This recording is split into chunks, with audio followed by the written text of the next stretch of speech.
سورہ کہف میں خضر اور موسیٰ علیہ السلام ایک جگہ گئے تھے جہاں پہ دیوار گرنے والی تھی.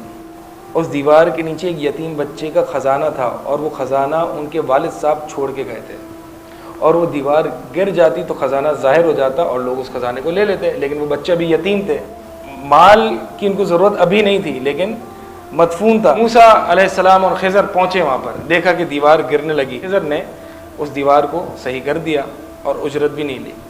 تو موسیٰ علیہ السلام نے کہا کہ آپ نے ان سے اجرت بھی نہیں لی, حالانکہ انہوں نے ہماری مہمان نوازی سے انکار کر دیا اور آپ نے ایسے ہی ان کی دیوار صحیح کر دی.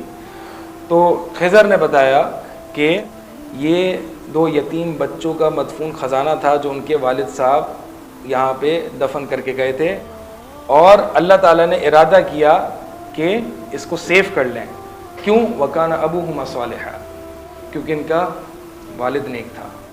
آپ دیکھیں ہم آج کل بچوں کا فیوچر سیکیور کرنے کے لیے کیا کیا کر رہے ہوتے ہیں. یہ بھول جاتے ہیں کہ بچوں کا اگر فیوچر سیٹ کرنا ہے تو اپنے آپ کو سیٹ کرنا پڑے گا. وَكَانَ أَبُوهُمَا صَالِحًا, ان کے والدین نیک تھے. والدین نیک تھے تو اللہ تعالیٰ نے ان کی وفات کے بعد یتیم بچوں کی مال کی حفاظت کے لیے ایک ولی اور ایک نبی کو بھیجا. Can you imagine? یتیم بچوں کو پتہ بھی نہیں ہوگا کہ میرا مال کی حفاظت کرنے ایک نبی اور ولی آ گئے, موسیٰ علیہ السلام, اولو العزم رسول میں سے. اسی لیے عبداللہ بن مسعود رضی اللہ تعالیٰ عنہ جب قیام اللیل کے لیے کھڑے ہوتے اور اپنے چھوٹے سے بچے کو بستر پہ سوتا ہوا دیکھتے تو کہتے من اجلک یا بنی, اور پھر روتے کہ تیرے لیے میں نے نماز قیام اللیل پڑھا ہوں, یعنی تیرا فیوچر سیٹ کرنے کے لیے.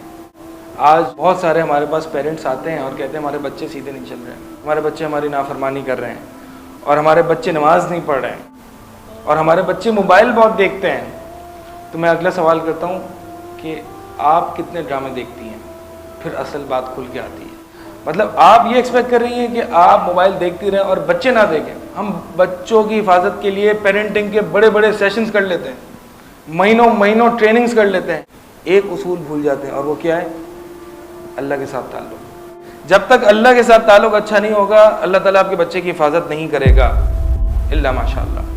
عبداللہ بن مسعود قیام اللیل اسی لیے کر رہے ہیں کہ صرف اسی لیے نہیں کر رہے, لیکن ان نیتوں میں سے ایک نیت یہ بھی ہے کہ میرا بچہ, اس کا فیوچر سیٹ ہو جائے, دیندار ہو جائے. اور بہت کچھ کرنے کے بعد بھی اب ایک شخص ہوتا ہے جس کا اللہ سے تعلق بھی اچھا ہوتا ہے, وہ دیندار بھی ہوتا ہے, لیکن اس کی اولاد نافرمان ہوتی ہے, اس کی اولاد بگڑی ہوئی ہوتی ہے. تو بڑی اللہ تعالیٰ کی طرف سے امتحان ہے. نبی کے بیٹے کے ساتھ جب یہ حال ہو سکتا ہے, نوح علیہ السلام کا بیٹا کافر ہی رہا, مسلمان نہیں ہوا. نوح علیہ السلام کو بہت فکر تھی ان کی, نہیں ہوا. تو اس امتحان پہ ہمیں صبر کرنا چاہیے اور بار بار اپنی اولاد کو جو ہے وہ دیکھتے رہنا چاہیے, ان کو سمجھاتے رہنا چاہیے.